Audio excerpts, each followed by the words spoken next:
record. Yo, so hi, this is Kieran for GOST, which is getting our shit together.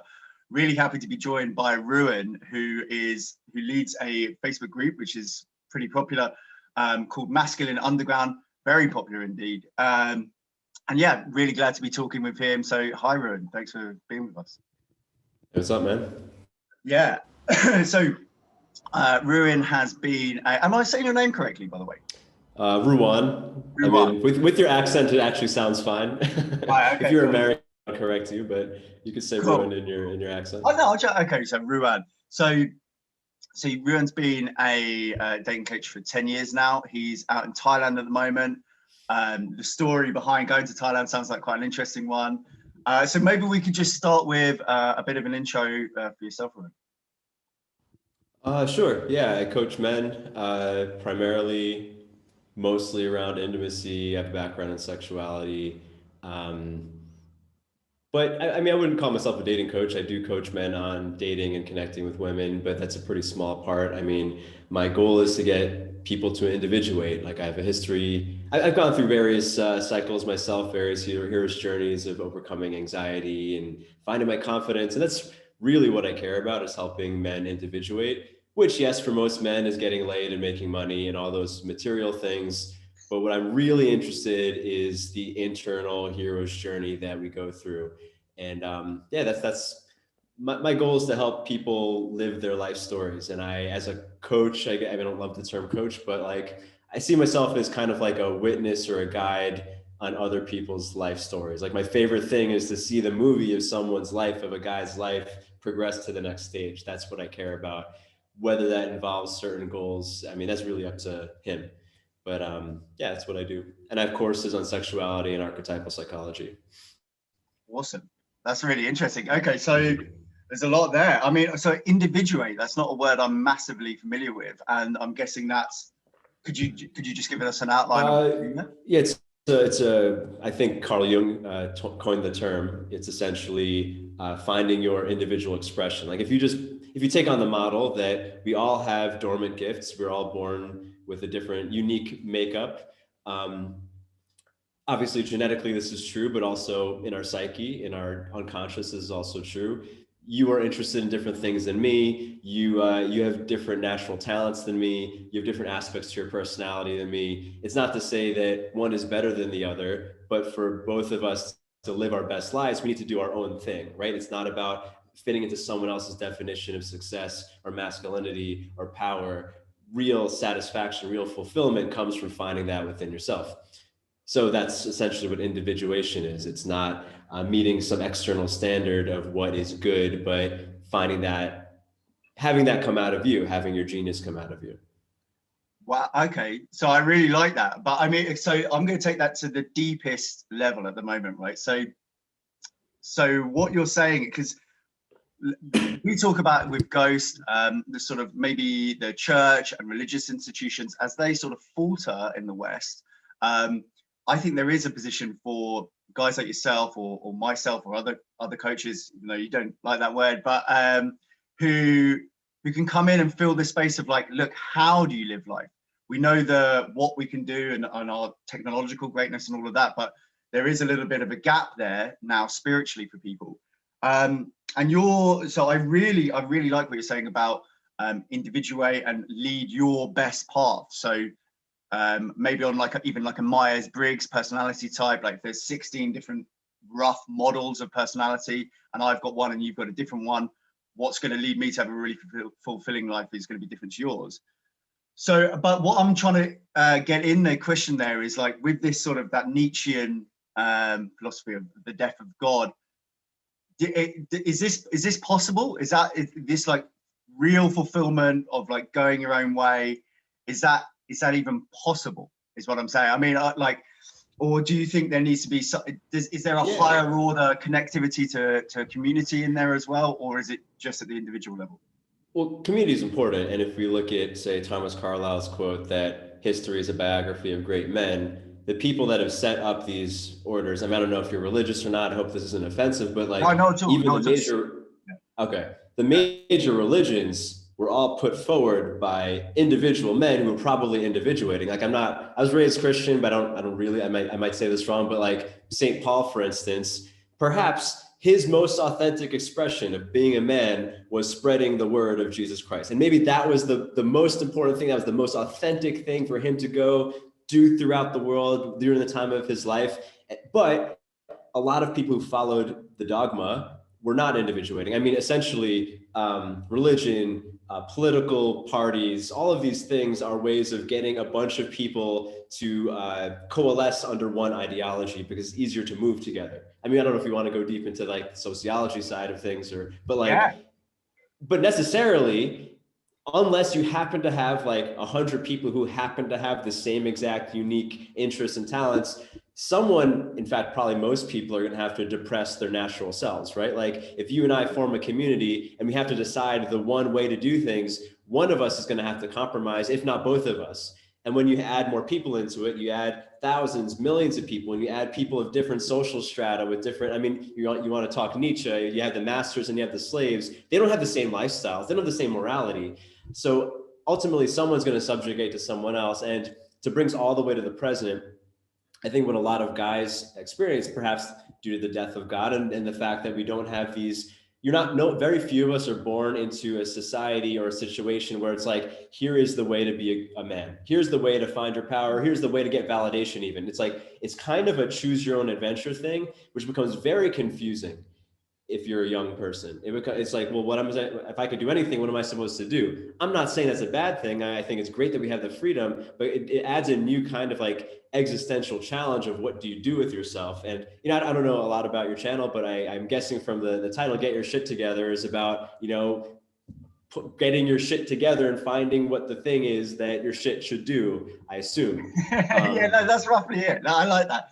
Finding what it is. How did you phrase that? The shit that you need to do.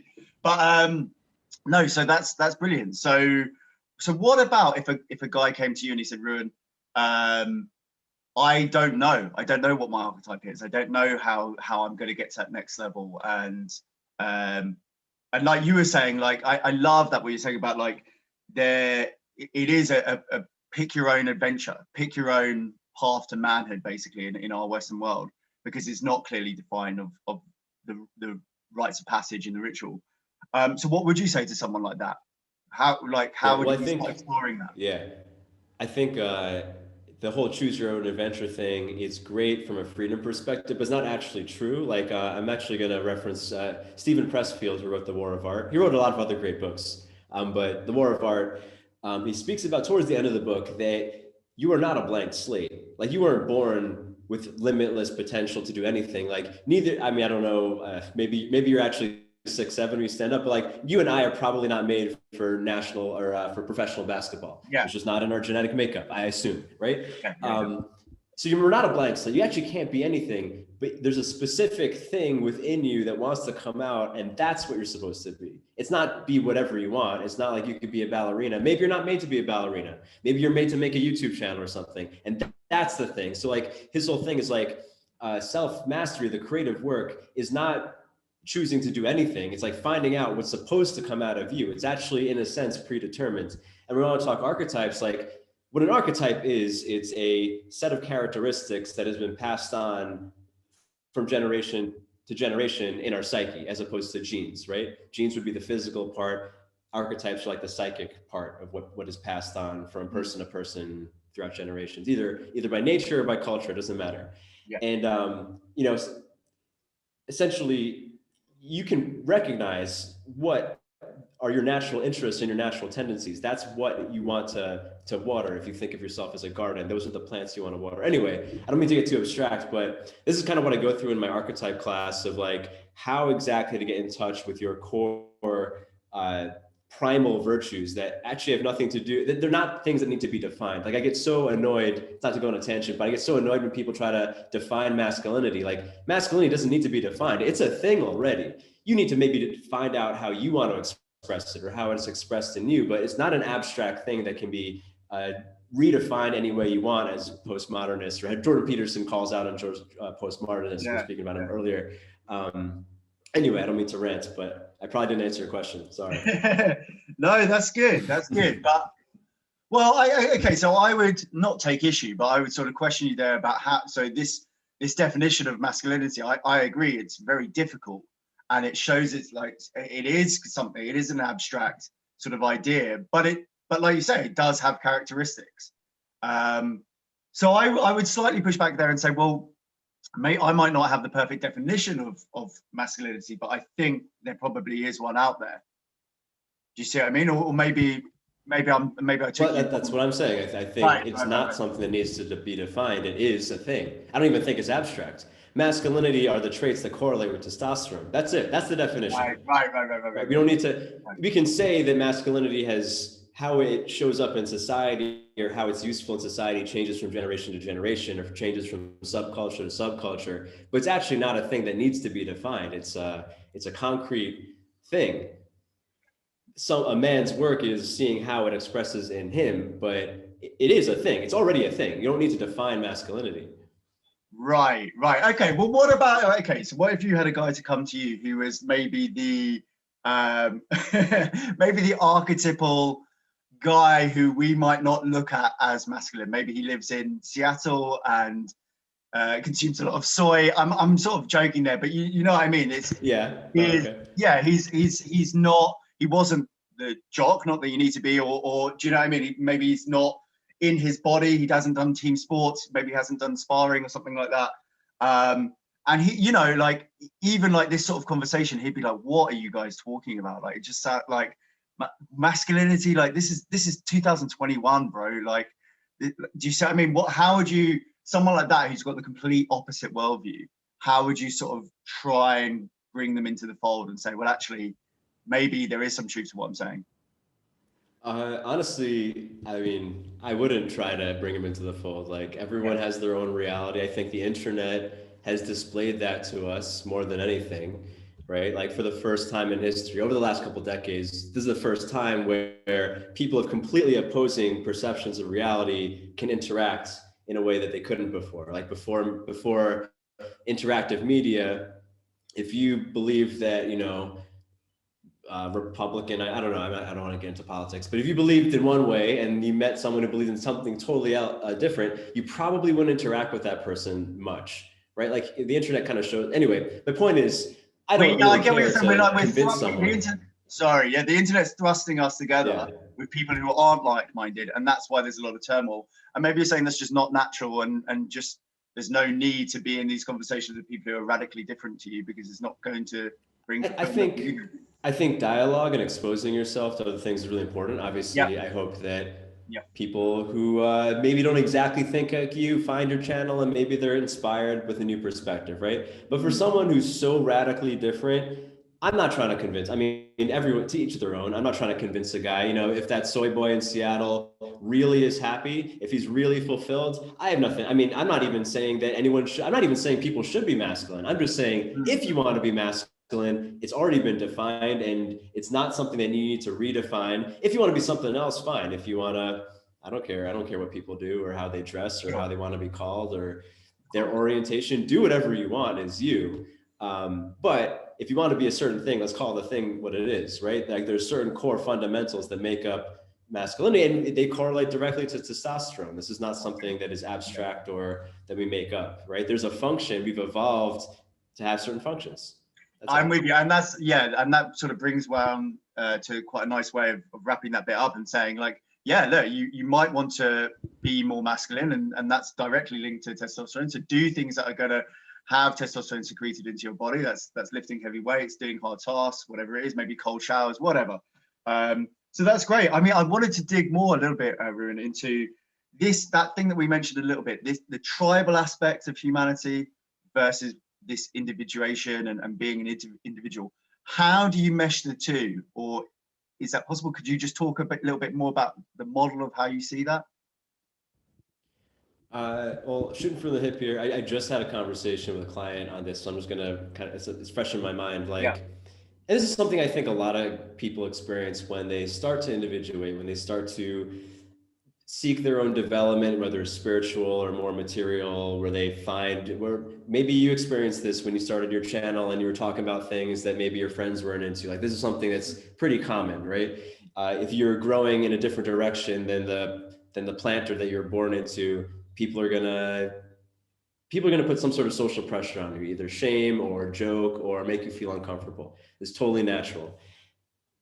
I feel if you really want to, well, to answer your question, it doesn't have to be a fight. It doesn't have to be, but the thing is, you don't have to try to fit in with the people that are around you, right? I love you ever see the movie American History X? Yes. Yep. Okay, there's a scene, and I talk about the scene with clients a You lot. make me nervous now. You're like, yeah. Which You scene? stomp him on the curb. No, I'm just kidding. Not that. That's not masculinity. I'm not saying it is. Right? Yeah. I think we all agree that's toxic behavior to curb stomp someone. Yeah. But there's a scene in there where he's first in prison and he's got to find his people because he's going to get the shit kicked out of him. So he takes off his shirt. Just in case no one's ever seen it, it's basically a neo-Nazi guy is going to prison, and it's about what happens to him in prison and if his life turns around. So sorry, yeah. Go on. Yeah, spoiler alert, he stops being a racist. That's part of the movie. It's actually a beautiful story. But there's a scene when he's still a racist, when he needs to find his Aryan brothers, he needs to find the other Nazis in prison, because he's going to get the shit kicked out of him anyway, if he doesn't. So he goes into the yard and he takes off his shirt. And I think the line is something like, I need to fly my flag so that my friends could find me, or something like that, right? Like you need to expose yourself. By showing his tattoo, it was a Nazi tattoo, obviously he's making himself a target. Like people are going to come after him, but it's the only way he can find his people. And I know it's weird because we're talking about Nazis, but like that's the only way to find your real people. Like you be as weird as you are, you express the real you. Your old friends might fall off, and that's fine. People are into different things. There's not anything negative about your old friends. They're flying their own flag, right? But you fly your own flag, and eventually, yes, some people will go away. Some people might be in conflict with you. You don't have to hang out with them anymore. But then you'll actually attract the people that want to hang out with you. Like that's essentially what I've experienced. Like I found new friends. My old friends were great. My old community was great, but now I've found a community that I love of people who are like me, who vibe with me because I've exposed myself so much. And that's kind of how you solve that dilemma between individuation and tribalism. That's awesome, man. Yeah, no, I love that. And it's like, it's a funny example because in this case, we're talking about Nazis, but obviously it could be anything. If you're really into kite surfing, like if you just let the world know that you're into kite surfing, you're talking about it, and other kite surfing, you're going to find the kite surfing community or whatever it is. Obviously, if you're into gardening, you fly the flag for gardening, then maybe people who are less into it are going to drop off, but you're going to find your new community. Okay, cool. Yeah, I mean, you probably won't get shit for kite surfing or gardening, but even like the conversation we're having, like it is, like, to your point, one of your earlier questions, it is a little bit taboo to talk about masculinity. Yeah, especially nowadays. Like two guys talking about masculinity, you could get called a lot of names. I don't know if you've ever been trolled. You probably have gotten mean comments on YouTube. We all have. Like it happens, right? But like I only get mean comments when to really be authentic. Yeah, no, I only get mean comments when I take my shirt off. Okay, fair enough. I did some fitness videos like, put the shirt back on, tell me you see your tits out, like no one needs to see that.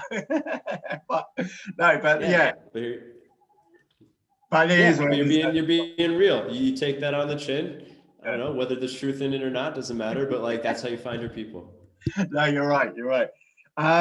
Cool, man. Like I thought it'd be good to talk about what brought you to Thailand, because we mentioned it before we started recording. That sounded really interesting. So if you could let us know about that.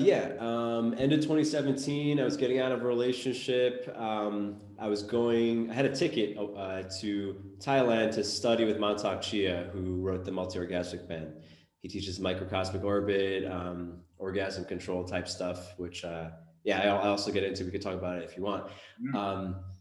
I got out of a relationship and I had a one-way ticket. So I was like, let me stay a month or so, whatnot. But then I realized I was having so much fun here and I've been working online for many years. It seems silly to go back to America. I'm really glad I'm not back in America now. And it just seemed like the obvious thing. So I did the digital nomad thing for a couple of years and now I'm basically settled here. I just got a house with my girl. We have chickens, we have bunnies. I'm kind of like, I live here now. I'm not traveling anymore. I'm also a little older now. I think I'm stepping into a more fatherly archetype than I was when I was a young guy, just traveling the world, having adventures. So I don't know, it kind of fits. It has everything I want here. And are you late 20s, Ruwan, or Because I'm 32. I'm 32. I know I look Oh, young. wait. I'm half Asian, but I'm 32. Right. Okay, so we're the exact same age. That's interesting. And you're right. Okay. It's like you do feel that, and whether it's your testosterone leveling off a little bit or whatever, you're less inclined to go out there and bang the guns, if you like. And it becomes more about the home and the secure woman and children and legacy and stuff like that. So no, interesting. And so basically your journey was the ultimate no fat journey. Like, can you tell us more about the benefits? What is orgasm retention, or what are you doing? Yeah, I just want to say, because I mean, a lot of people speak about this, and I want to caveat, like, I think a lot of people, not to say anything negative about anybody, but a lot of people overhype this no fap semen retention thing. Like, I don't think coming is the worst thing in the world. Like, I still come, just if everyone is curious, like, I don't think it's terrible. But what I'm really into, and actually what I've taken from Mantak Chia and I share in my courses, is the principles of arousal control, because in sexuality, you get to deal with a lot of tension on a real physical level. Like, obviously, if you have a boner and you're making love and you're feeling a lot of pleasure, that sensation, that energy in quotes, is very visceral. It's not a questionable thing. It's not some hippy dippy thing. Like, you can feel it in your genitals, right, in your body, and the skill of learning how to control that so you can last as long as you want, or you can have control over your libido, is the same skill, in my opinion, of handling emotional tension, of being able to stay grounded when confronted with something, and to stay grounded in high tension situations. Like, I know we don't think of it as like sexual arousal, but arousal is arousal, right? Like, the term arousal control actually comes from emotional arousal, right? Like, it's a thing that Navy SEALs practice to be able to keep their heart rates down when they're on a mission. And not to say that not coming is going to make you a Navy SEAL, but it's just like, it's the same type of skill of being able to be grounded. Because speaking about archetypal masculinity, some of the fundamentals, in my opinion, there's 3 fundamentals of masculinity. I don't care what kind of man you are, like, these 3 things are true, and that is grounding. That's your ability to handle emotional tension or any kind of tension. There's introspection, being connected to your unconscious, where the parts of you that are not a blank slate live, and material accomplishment, which is winning, which is what testosterone is for, essentially. And that grounding, being able to last as long as you want in bed is the same skill as grounding any kind of emotional stress, right? And the grounded men are the ones who end up being leaders and useful to society the most.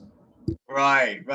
So in the small sort of micro level, while you're having sex, if you're grounded, you're not getting overexcited, and you're sort of in full control of your emotions, and I guess you're not in control of the sensations, but you're in control of what you do with. So the input of the sensation is coming into your body, and you're much more in control of how that sensation affects you. And would that be about fair? Yeah, that's a good way to put it. Like, you are, I mean, I think a one-to-one analogy would be like public speaking. Like, a lot of people lose control of their bodies when they speak publicly, if they're not used to it, right? Like, people shake, people stutter, people lose control of their breathing, It's the same thing happens in sex to a lot of people, guys who come too soon or can't get it up. I mean, premature ejaculation is essentially anxiety in the sexual realm. Erectile dysfunction is basically apathy in the sexual realm. These are emotional experiences that are very obviously observed in sex. But in sex there are specific, and I share this in my course, Arousal Control Secrets. Like, there's a way, there's things from Mantak Chia of cycling the arousal. We could call it sexual energy, but arousal in your body so that it circulates, as opposed to clamping and causing you to become ungrounded. That's basically what I learned out here. I had been studying his stuff for a long time beforehand. And I think it's a skill that every man should have, not to say that coming is necessarily the worst thing in the world. Yeah. Okay, cool. I'm with you. That's awesome, man. So look, I think that's maybe a good place to leave it for today. But I've really enjoyed speaking with you, man. And so you mentioned, sure. Is that an ebook, or is that just Arousal Control Secrets? Do you want to talk to us about that? Yeah, people go to arousalcontrolsecrets.com. I have a free training program available. It's a 4-video series that will teach you the fundamentals of arousal control. And there's an exercise in there that you can actually practice on your own. So that's at arousalcontrolsecrets.com. Okay, awesome. That's wicked. And anything else you'd like to link to? Well, it's my Facebook group, Masculine Underground. And if you want to learn more about, actually, I mean, a course that I'm very proud of and something that touches on a lot of what we spoke about today is my Archetype Challenge, my Masculine Archetype Challenge. It's a 21-day program with lessons and micro missions to help a guy get in touch with his archetypal masculinity. So that's the testosterone-driven part of his psyche. And that is, you can go to my website, rwando.com/archetype. It's available there. Okay. All right, brilliant. And I'll obviously put those links below as well. And yeah, if you're watching this, if you made it to the end, obviously we're still small at the moment. So if you throw in a comment, if there was something that was interesting to you, I can directly sort of address that in a future video, or maybe with Ruwan again. So yeah, thanks again, man. And hopefully do this again. Brilliant.